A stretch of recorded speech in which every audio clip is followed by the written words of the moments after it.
welcome to the stream. It is great to have you here. Jackson, thanks for having me. Yeah, how you doing? You've had a pretty mellow week, right? Not much has gone on. Pretty. Honestly, the annoying part of all this is that it's really distracted from my actual work. Like, there's a whole bunch of new OPCW stuff to do. Like, recently, the Director General of the OPCW, Fernando Arias, who's like the face of the cover-up now, he has to be trotted up there to just spew lie after lie to justify why 3 years later he won't simply just meet with the inspectors on the investigation that his organization censored. So he just recently gave this whole long address at the UN Security Council and told a whole bunch of new lies. And I haven't had the chance to finish my rebuttal to that yet, and my article on it, and my videos on it, because I've had to deal with this Young Turks thing. So I'm looking forward to moving on. Good enough to send me, but otherwise I'm good.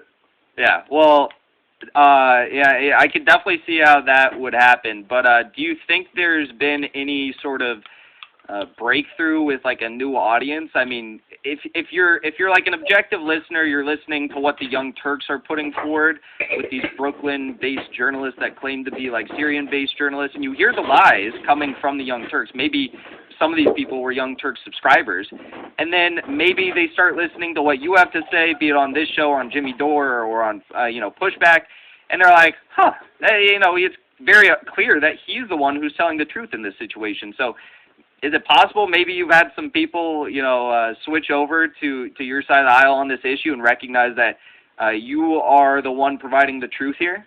I never paid attention to the Young Turks before, really. I saw them as sort of like well-intentioned but really misguided people who just like got duped by Russiagate and didn't think critically.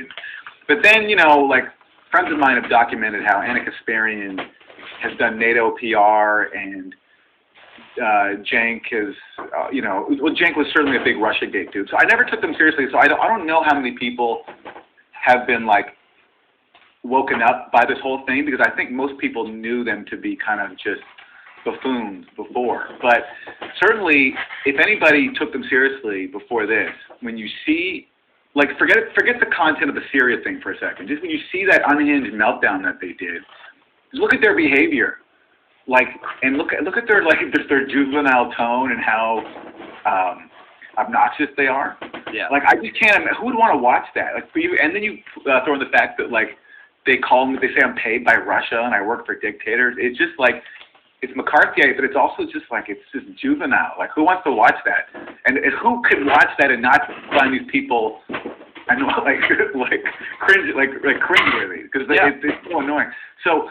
But they did me a favor, though. Honestly, they did. I mean, they slandered me, and they lied about me, and that definitely is defamatory. And I don't know, maybe some people believe what they said. But for, I think, most people who can think rationally, they saw just how ridiculous that was.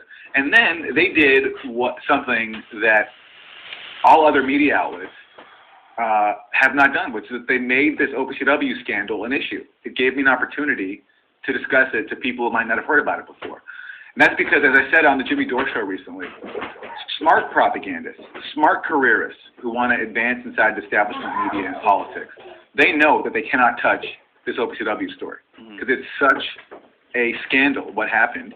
The world's top chemical weapons watchdog covering up its own investigation to basically justify U.S.-led military strikes on Syria and justify the ongoing sanctions on Syria, which, when the U.S. justified that, they trot out allegations like chemical weapons attack allegations.